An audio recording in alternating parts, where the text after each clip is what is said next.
Ludwig van Beethoven had returned to Vienna after a long period of caring for his mother. Upon his arrival, he learned of a piece of news that shook him: his admired Mozart had passed away.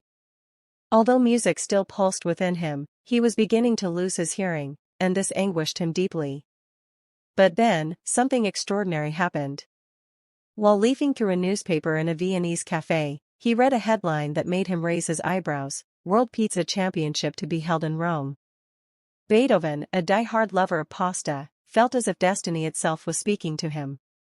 He had always wanted to visit Italy, and this was the perfect excuse. Without thinking twice, he grabbed his Vespa, a limited edition which, according to him, sounded like a string quartet, and set off on the journey to Rome. The trip was epic.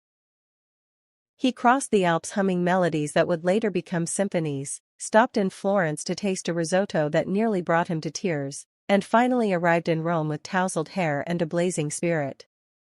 Upon hearing of his arrival, the championship organizers invited him to be a judge. How could he refuse? Beethoven gladly accepted, though he asked that they speak loudly, for his hearing was no longer what it once was. During the event, he tasted pizzas of every kind, with black truffle, with figs, with blue cheese, and even chocolate. Each bite inspired him. In his notebook, among notes about dough and sauce, he scribbled bars of music that would later become part of his final work.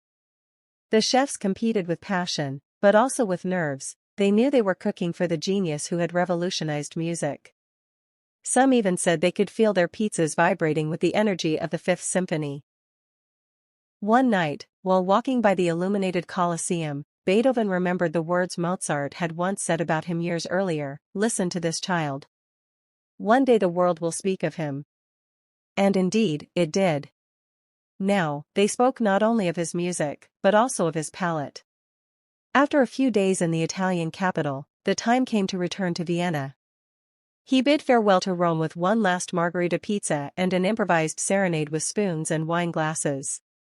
He went back to his hometown with new ideas, new flavors, and a story that no one would believe, except you.